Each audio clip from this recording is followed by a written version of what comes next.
तो बोरुटो की ओपनिंग 11 में बोरुटो के हाथ में एक लीफ का पत्ता था और इस चीज़ ने नारुतो फैंस को मादरा की याद दिला दी, क्योंकि एक टाइम पे मादरा भी ऐसे लीफ के पत्ते से विलेज को देख रहा था और उसी ने ही विलेज का नामकरण किया था और ये सबको पता है।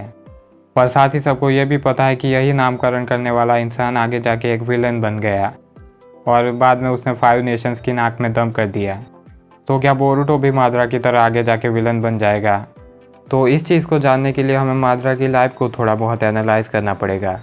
और अगर मादरा की लाइफ को देखा जाए तो मादरा का भी वही गोल था जो कि हाशिरामा का था, और मादरा भी शिनोबी वर्ल्ड में शांति लाना चाहता था और वॉर के एंड में उसने भी ये बात एडमिट की थी। बट मादरा को हाशिरामा का रास्ता नहीं पसंद था और इसी वजह से उसने वो रास्ता चुना जो कि वो स्टोन टैबलेट पे लिखा हुआ था।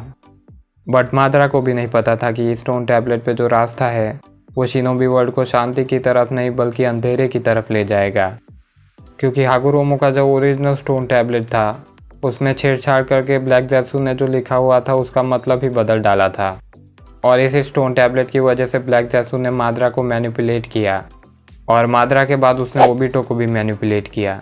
तो अगर आगे जाके बोरुटो को कोई मैनिपुलेट करता है, लाइक जो ऐसा विलन हो जो कि ब्लैक ज़ेत्सु जैसा हो हो सकता है कि बोरुटो को ऐसा पाथ पकड़ ले जो कि उसे अंधेरे की तरफ ले जाए। और तुम्हें याद हो तो नारुतो को भी एक बंदे ने मैनिपुलेट किया था और इसी वजह से उसने एक सीक्रेट स्क्रोल भी चुराया था। तो बोरुटो भी नारुतो का ही बेटा है, तो हो सकता है कि उसे भी मैनिपुलेट करना आसान हो। और अगर अभी देखा जाए तो मेरी नज़रों में 2 ही लोग हैं जो कि बोरुटो को आगे जाके मैनिपुलेट कर सकते हैं, और वो है अमादो और मोमोशिकी। हालांकि स्टोन टैबलेट अकेले ऐसी चीज़ नहीं है जिसने मादरा को विलन बनाया। मादरा का विलन बनने का दूसरा रीज़न था कि उसके ही लोगों ने उस पर भरोसा नहीं किया। हालांकि बोरुटो के साथ ऐसा नहीं हो सकता क्योंकि उसके साथ काफ़ी लोग हैं जो उस पर भरोसा करते हैं। बट हाल ही में बोरुटो के मांगा चैप्टर 74 में जो हुआ है, जिसकी वजह से अब बोरुटो और मोमोशिकी एक बन चुके हैं, जैसे कि एक टाइम पे नारुतो और कुरुमा थे। उसके बाद अब बोरुटो जिंचुरिकी से कम नहीं है। और तुम्हें तो पता ही है कि जो लोग जिंचुरिकी होते हैं उन्हें किस तरह से ट्रीट किया जाता है। तो जब बोरुटो को हेट मिलेगी तो मुझे नहीं पता कि वो कैसे रिएक्ट करेगा। बट मैं एक चीज़ तो श्योर होकर कह सकता हूँ कि इस वजह से वो विलन नहीं बनेगा।